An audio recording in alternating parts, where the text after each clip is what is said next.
I'm out here rigging up tackle for a fishing trip over the next couple of days with Brennan from Do It Molds.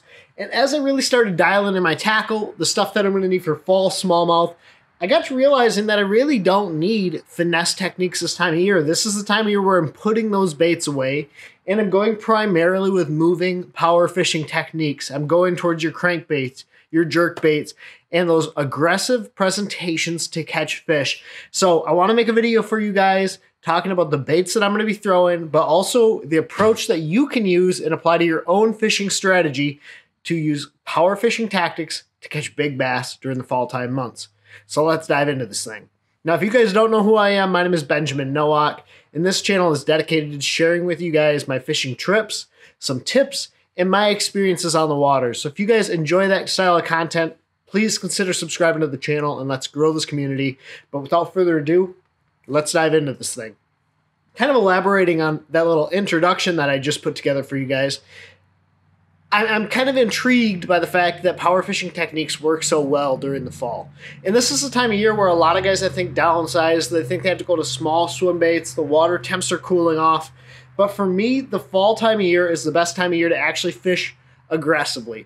You want to cover a lot of water. You want to search for those bass, and you really want to locate where they're at. And by using finesse presentations, drop shots, Ned rigs, wacky rigs, and small swim baits, I don't feel like you have the drawing power and you don't necessarily have the ability to cover as much water as if you keep power fishing techniques in your hand.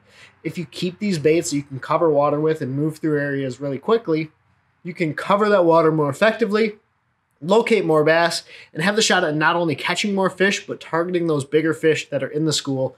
Because this is an aggressive presentation. They don't have time to inspect it, and this is the way that that fish can key in on that thing, eat it without really realizing what it's doing until it's hooked and in the boat. So as I start to dive into my finesse fishing approach, I want to share with you guys kind of my overview of fall bass fishing and why this approach works for that. Now, I have really in-depth videos talking about what smallmouth do during the fall time months. I'm going to leave those linked up here in the corner for you guys so you can check them out. But this is really just a brief overview of what the bass are doing during the fall and why this power fishing technique and approach works so well to find these fish. So for me, the fall period typically begins around that 63-degree water temperature mark, all the way down until about 48 degrees. Now, a lot of people think that this is the time of year those bass instinctually know they have to feed up for the winter time, but I actually think this is just really the most optimal period for them to go up shallow and feed really heavily. One, that water temp is in like that optimal range. They're coming off those warmer weather months.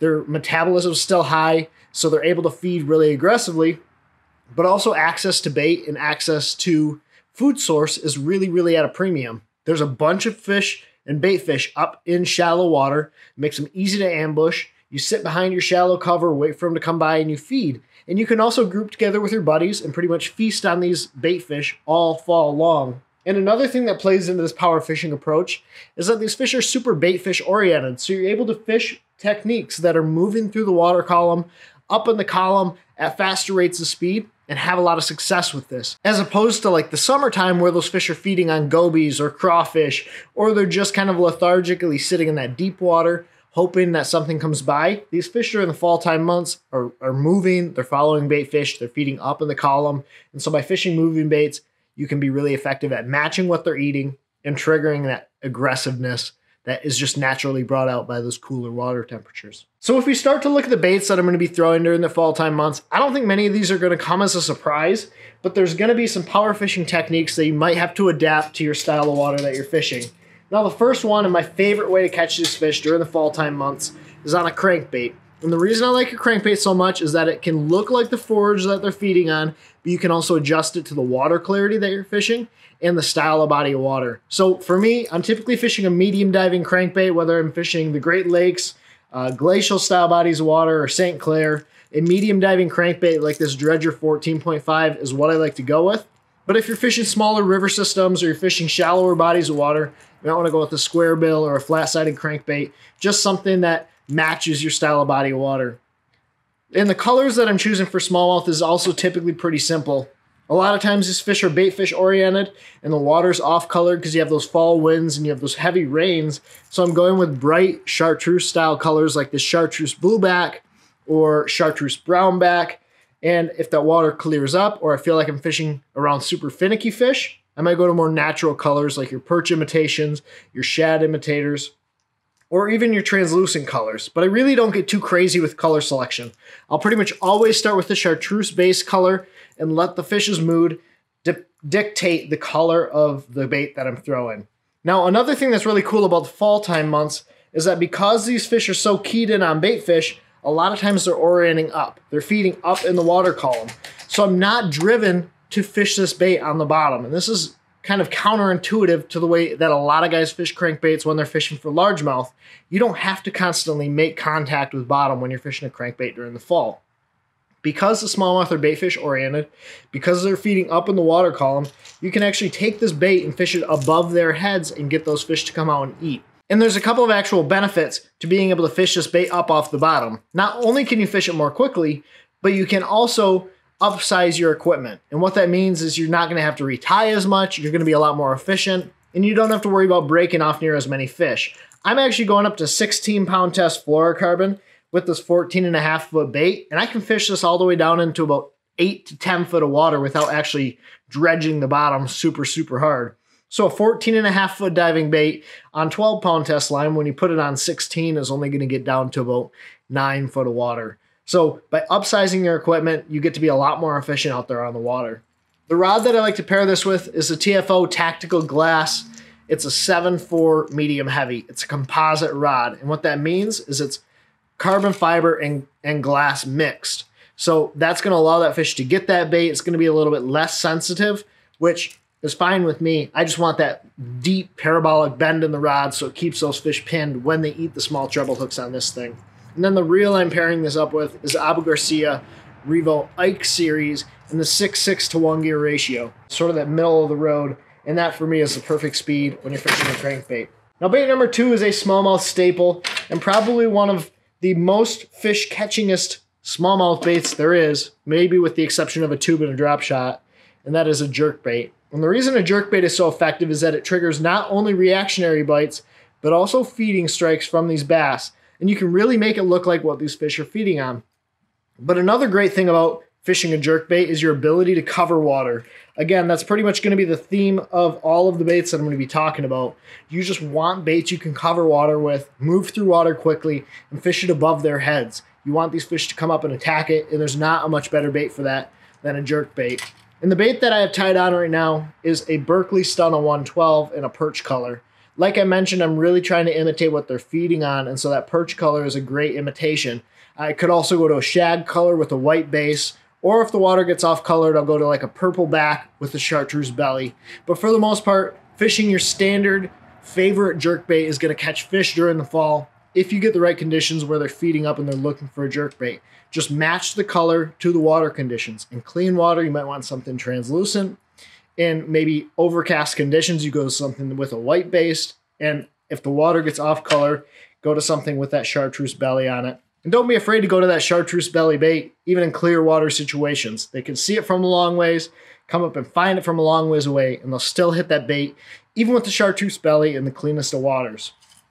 The rod that I pair this up with is the TFO Tactical 7-foot cranking rod. And it might sound odd, but I like that cranking rod because it bends deeper into the blank and allows me to keep those fish pinned on those number 6 treble hooks. So the small treble hooks with a crankbait style rod will bend deeper into the blank. It's still snappy enough where I can really work this bait really aggressively and get it to dart side to side and move really quickly. But when that fish bites the bait, I'll load up. It loads up really deep in the blank and it keeps those fish pinned.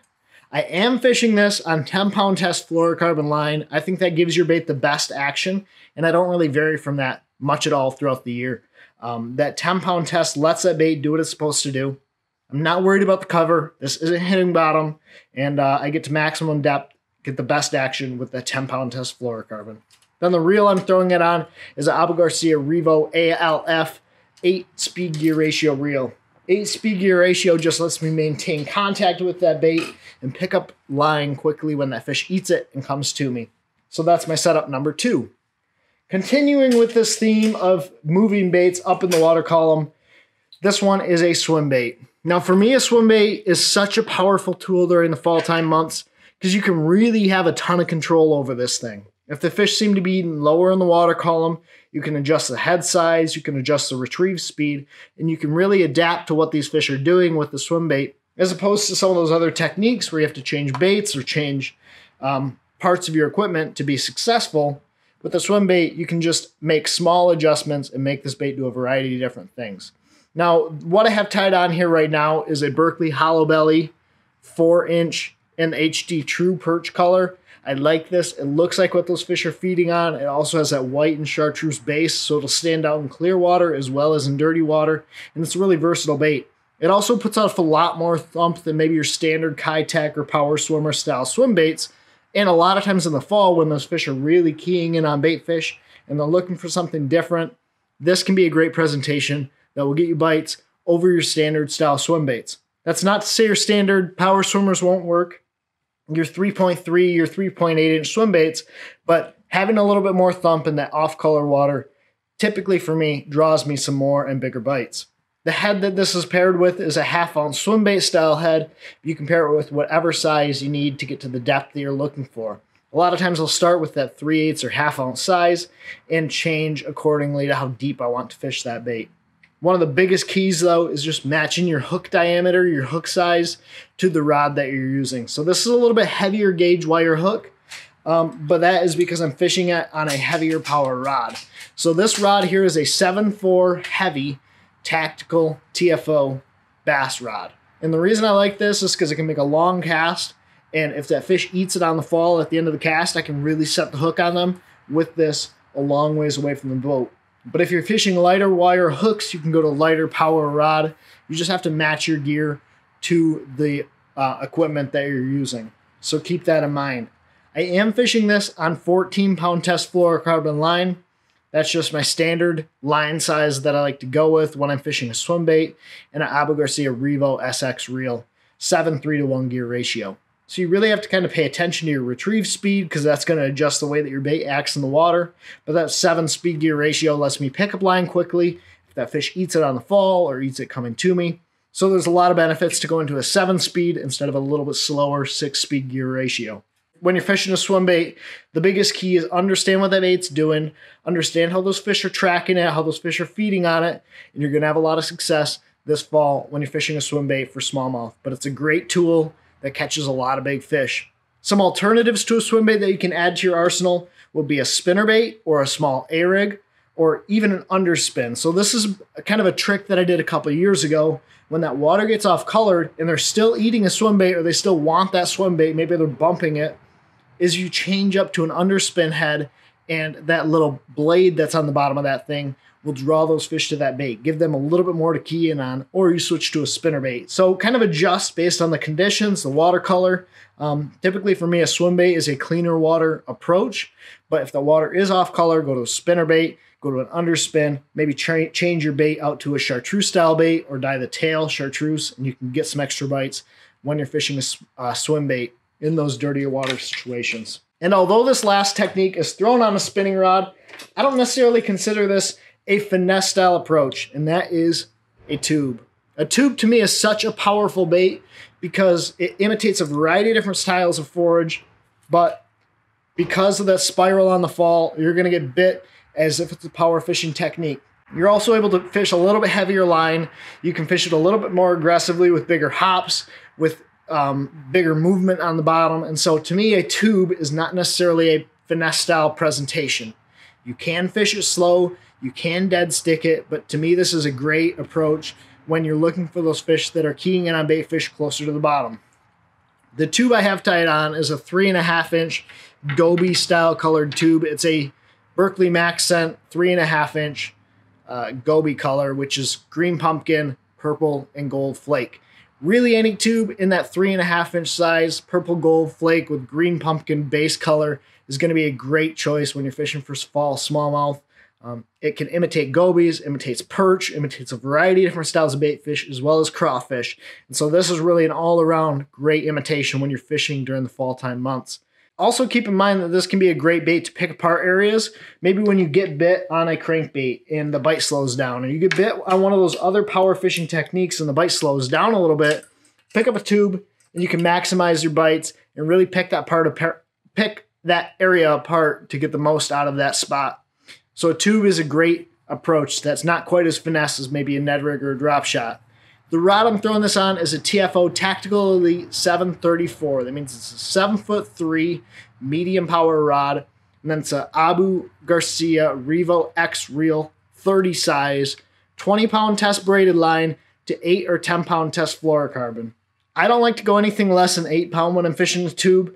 10-pound test is really preferable because if I do get it in the rocks, I don't have to worry about retying every single time that I reel this bait in. So going to 10-pound test fluorocarbon, upsizing a little bit, maybe cuts down on your casting distance, but saves you time in the long run, and that's what it's all about, being efficient and really being able to cover water with this bait.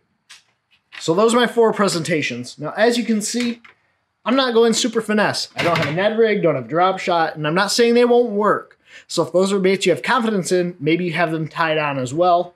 But for me, power fishing during the fall time months is the best way to catch numbers, and it's the best way to catch some of the biggest bass that you're trying to catch during the fall. These fish are aggressive, they're active, and by taking away their ability to really inspect the bait that you're fishing, you can have a lot more success at catching some of those bigger fish.